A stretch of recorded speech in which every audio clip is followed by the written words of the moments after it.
శ్రీ సత్యసాయి జిల్లా కదిరి పట్టణంలోని కుమ్మరవాండ్లపల్లిలో భారీ పేలుడు సంభవించింది. ఈ ఘటనలో నలుగురు అక్కడికక్కడే మృతి చెందగా పలువురు తీవ్రంగా గాయపడ్డారు.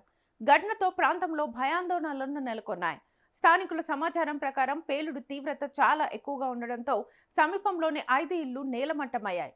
ఇళ్ల శిథిలాల కింద మరికొందరు చిక్కుకున్నారేమోనని అధికారులు అనుమానం వ్యక్తం చేస్తున్నారు. ప్రాథమిక సమాచారం మేరకు గ్యాస్ సిలిండర్ పేలిందా లేదా జెలటిన్ స్టిక్స్ పేలాయా అన్న దానిపై స్పష్టత రావాల్సి ఉంది. పోలీసులు, అగ్నిమాపక సిబ్బంది ఘటనా స్థలానికి చేరుకుని సహాయక చర్యల్ని చేపట్టారు. పేలుడు కారణాలపై దర్యాప్తు కొనసాగుతోంది.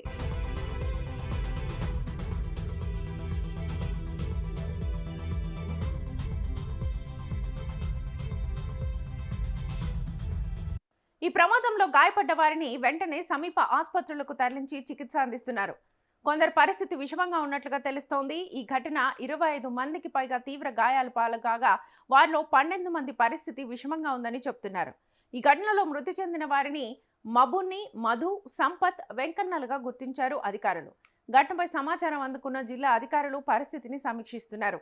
పేలుడు కారణాలపై పూర్తి వివరాలు ఇంకా తెలియాల్సి ఉంది. అయితే ఘటన తీరును, ఆసుపత్రిలో చికిత్స పొందుతున్న వారి పరిస్థితిని చూస్తే మృతుల సంఖ్య మరింతగా పెరిగే అవకాశం ఉందని చెబుతున్నారు అధికారులు.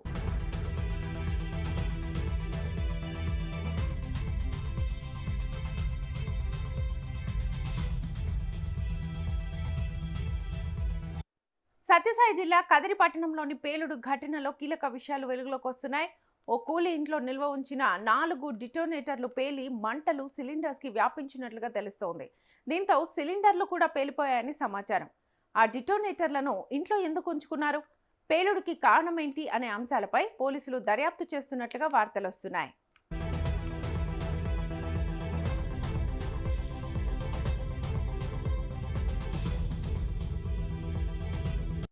ప్రాథమికంగా ఈ పేలుడు గ్యాస్ సిలిండర్ వల్ల జరిగిందా లేదా జెలటిన్ స్టిక్స్ వంటి పేలుడు పదార్థాల వల్ల జరిగిందా అన్న కోణంలో దర్యాప్తు జరుగుతోంది.